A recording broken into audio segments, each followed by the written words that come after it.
बाज़ हार्मोनल वजूहात होती है, बाज़ मेडिसिन्स होती हैं, बाज़ सर्जरीज़ होती हैं जिसकी वजह से स्पर्म कमज़ोर हो जाता है, या रेडिएशंस होती हैं जिसकी वजह से स्पर्म कमज़ोर हो जाता है, या बाज़ पेशे ऐसे होते हैं पेशों की वजह से, फ़र्ज़ करो कोई तंदूर वाला है या खश्त भट्टी में काम करता है या गर्म जगहों पे काम करता है। बिस्मिल्लाहिर्रहमानिर्रहीम। मेरा नाम डॉक्टर मीर आबिद जान है और मैं as assistant professor incharge institute of kidney disease Hyderabad medical complex में काम कर रहा हूँ। तो मैंने FCPS यूरोलॉजी किया हुआ है और उसके बाद मैंने इनफर्टिलिटी में स्पेशलाइजेशन की हुई है। आज हम बात करेंगे कि मर्दों में स्पर्म की कमज़ोरी क्यों होती है और इसका इलाज क्या है। स्पर्म बेसिकली होते क्या है? स्पर्म जिसे आम फहम अल्फाज में आम लोग जरासीम भी बोलते हैं, मर्दाना जरासीम।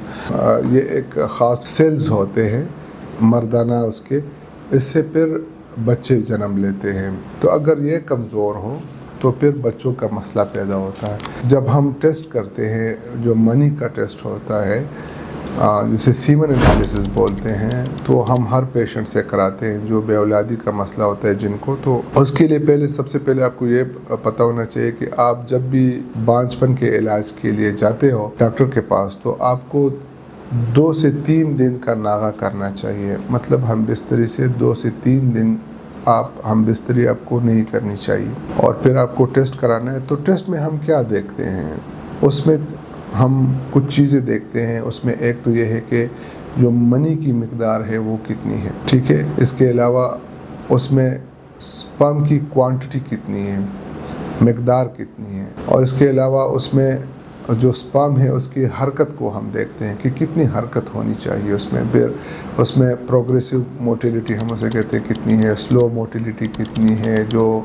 नॉन मोटाइल स्पर्म है वो कितने हैं, और इसके अलावा डेड स्पर्म्स कितने हैं उसमें।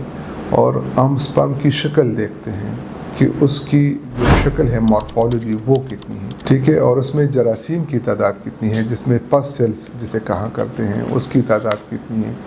स्पर्म की वाइटलिटी के देखते हैं कि जो स्पर्म हरकत नहीं कर रहे हैं उसमें ज़िंदा कितने हैं और सोए हुए कितने हैं। तो ये हम स्पर्म में देखते हैं और इसका पता हमें सीमन एनालिसिस से करते हैं। तो स्पर्म के देखने के लिए उसको जो स्पर्म टेस्ट जो होते हैं उसमें एक मैनुअल होता है जो हम माइक्रोस्कोप के ज़रिए देखते हैं, और एक कंप्यूटर असिस्टेड होता है जिसको कंप्यूटर के थ्रू हम देखते हैं, और भी बहुत सारे तरीके। लेकिन जो सबसे ऑथेंटिक है वो अगर आप उसको मैनुअली भी देख ले और कंप्यूटर से भी देख ले, आपको पता चल जाएगा। तो ये बहुत अहम टेस्ट होता है और हर जगह से ये टेस्ट होता भी नहीं, या ये ऑथेंटिक जगहों से किया जाता है। अच्छा, इसकी कमज़ोरी की वजूहात क्या है? तो बाज़ जो होते हैं वो पैदाइशी तौर पर बाज़ लोगों में स्पर्म एब्सेंट होते हैं, वो नहीं होते। सीमन तो आता है, मनी तो आती है, लेकिन उस पर स्पर्म नहीं होता। बाज़ हार्मोनल वजूहात होती है, बाज़ मेडिसिन्स होती हैं, बाज़ सर्जरीज़ होती हैं जिसकी वजह से स्पर्म कमज़ोर हो जाता है, या रेडिएशंस होती हैं जिसकी वजह से स्पर्म कमज़ोर हो जाता है, या बाज़ पेशे ऐसे होते हैं पेशों की वजह से, फ़र्ज़ करो कोई तंदूर वाला है या खश्त भट्टी में काम करता है या गर्म जगहों पे काम करता है, या ड्राइविंग करता है लंबे रोड्स पे, गर्म जगहों पे जो ड्राइविंग करते हैं, तो उसकी वजह से स्पर्म कमज़ोर पड़ जाते हैं, या वेरिकोसील जो होता है उसकी वजह से स्पर्म कमज़ोर पड़ जाते हैं, या अनडिसेंडेंट टेस्टिस जो होते हैं जिसमें जो टेस्टिस होते हैं वो पेट के अंदर ही रह जाते हैं, उसकी वजह से वो भी एक कमज़ोरी है, या हार्मोन्स की वजह से। तो ये बहुत सारी वजूहात है, या पैदाइशी अगर आपके टेस्टिस छोटे हैं तो उसकी वजह से भी स्पर्म कमज़ोर होते हैं। ये वजूहात है स्पर्म की कमज़ोरी की। इलाज हम